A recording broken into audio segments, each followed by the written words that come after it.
So, hello guys. Kamusta naman kayo? So, today, isi-share na naman natin yung buhay ni Eliseo. Again guys, si Eliseo ay alagad ni Elias. So, si Eliseo, siya yung alagad ni Elias na nagpatuloy ng mission niya, na pakita ng mga kapangyarihan ng mahal na Diyos. Ganyan ka-espesyal si Elias nung panahon kasi kahit yung kanyang pagkamatay ay napaka-espesyal. Si Elias yung propeta na pinakain ng mga uwak sa batis ng Kirit. At siya rin yung propeta na pakaraming himala na ginawa. At ang kanyang pagkamatay ay napaka-espesyal. Si Propetang Elias, sa propeta na aking nababasa sa ngayong panahon, si Juan Bautista ay pinugutan ng ulo. Si Zacarias naman ay namatay sa templo, doon sa may dambana, pinatay siya doon. Si Propeta Elias naman, napakaganda yung kanyang pagkamatay. Yung kanyang pagkamatay, kikita ito siya sa 2 Hari, 2 verse 1 to 12. Si Elias ay umakyat sa langit sa pamagitan ng isang kariton ng apoy. Napaka-espesyal yung kanyang pagkapatay kasi habang naglalakad sila ng kanyang alagad na si Eliseo sa ilog ng Jordan, hinampas lang ang tubig gamit ang kanyang balabal. At bigla na lang may lumitaw na isang kariton ng apoy at mga kabayong apoy at si Elias ay umakyat sa langit sa pamagitan ng isang ipo-ipo. Ganon ka-espesyal ang pagkamatay ni Elias. So si Eliseo yung kanyang alagad, ito yung nagpatuloy ng kanyang misyon, na dubli ang espiritu ng Diyos na sa kay Elias. Ito yung mga espiritu na nagpapakita ng mirakulo ng ating mahal na Diyos na sobrang kumbaga napakaraming power, ng mga himala na binigay kay Eliseo. So dahil nga si Eliseo ang patuloy ng pagturo ng pinagsimulaan ni Elias, so si Eliseo sa panahon naman siya naglilingkod nung haring Jeroham ng Israel. Siya ay isang alagad ni Elias. Yun. Si Eliseo ay alagad ni Elias at tumanggap ng dubling bahagi ng espiritu ni Elias pagkatapos umakyat si Elias sa langit. Si Eliseo ay nagsilbi bilang alagad ni Elias at natutunan ang mga gawa at mga aral ni Elias. So, ganyan yung papel ni Eliseo. Matapos umakyat si Elias sa langit, si Eliseo ay tumanggap ng dobling bahagi ng espiritu ni Elias at naging isang makapangyarihang propeta. Ganon kalakas si propetang Eliseo. At nagsagawa ng maraming himala at mga gawa tulad ng pagpagaling ng mga may sakit, pagpakain ng mga tao at pagpakain ng mga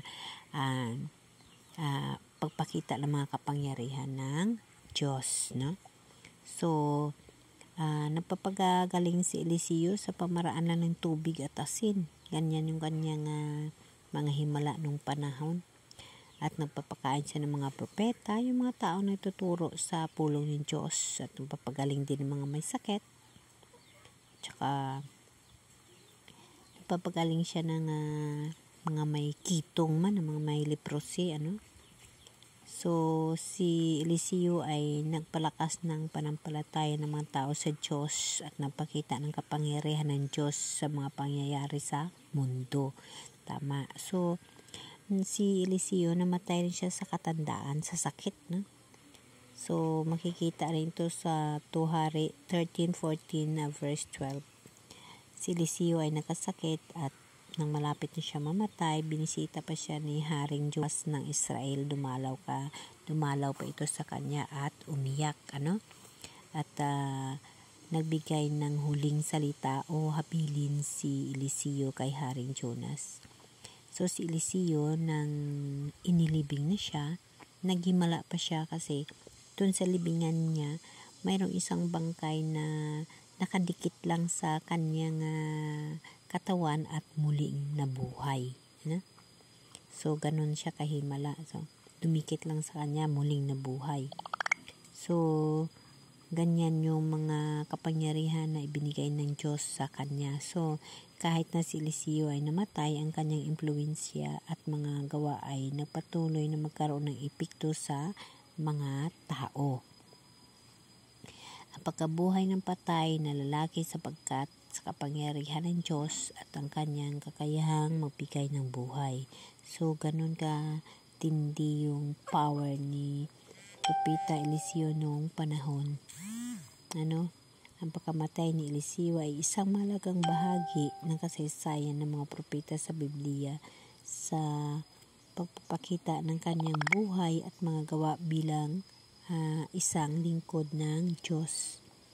So, napakagaling, So, si Eliseo ay namatay lamang sa katandaan at inilibing sa libingan. So, kagaya nating mga tao, tayo rin sa pagtanda natin, tayo rin ay ililibing sa mga libingan. Ngunit, isa na lamang yung dapat nating gagawin at dapat nating tatandaan na ang pangalawang buhay kasama ang mahal na Diyos, kailangan natin atin isa buhay yung pamumuhay na kasama ang Diyos para sa ating kaluluwa.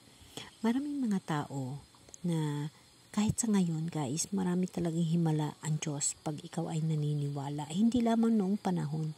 Kasi ako, isa rin sa debuto na ating mahal na Diyos. At marami rin akong mga himala na natanggap sa Kanya. Marami akong mga bagay na kababalaghan na nangyayari sa buhay ko na imposible. Pero ngunit na ako'y naniniwala at nagtiwala sa Kanya, yun lahat ay nangyayari din sa buhay ko. So, hindi lang noong panahon na yun, pag ikaw ay malapit sa Diyos at mahal mo ang Diyos at naniniwala ka sa Diyos at na talagang full ka kumbaga na nagatuo sa ating mahal na Diyos. So, makatanggap ka talaga ng miracle. Hindi biro, guys, ang humingi kay Lord at bigyan ka ng miracle. Napakaswerte ho ng tao na makatanggap ng miracle.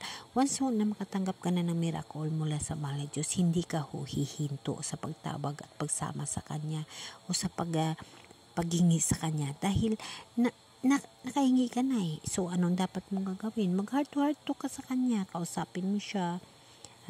Dahil kasi kahit hindi mo sasabihin yung pangangailangan mo, alam na mahal na Diyos kung anong kailangan mo at kung anong nasa loob ng puso at isip mo. So, once guys na humingi ka ng buong buo sa Kanya at mabigyan ka ng mga mirakulo, talagang hindi ka nahihinto sa pagkatuo sa Kanya at pagpasalamat sa Kanya at sa pagtawag sa Kanya sa buong buhay mo. Ganun ho yung nagiging buhay ko kasama siya. Kaya ho ako, ngayon, hindi ako humihinto sa pagbabasa ng Bible kasi noong panahon, sa sitwasyon, malaki yung aking pagtitiwala sa mahal na Diyos, sa Espiritu Santo, ngunit kulang ako sa pagbasa ng Bible. So ngayong panahon, tinututukan ko ang sarili ko sa pagbasa ng Bible dahil alam ko na dyan mailigtas yung kaluluwa ko. Hindi naman tayo perfecto, guys. Makakasala din tayo. Pero again, lahat tayo ay pinapatawad ng Diyos ng ating makasalanan nang siya ay inilansang sa cross. So, dapat natin ang gagawin, magbago tayo at mas piliin natin ang sasama sa Kanya kasi walang hirap ang buhay sa mundo pagkasama natin ng mahal na Diyos. Amen? Amen.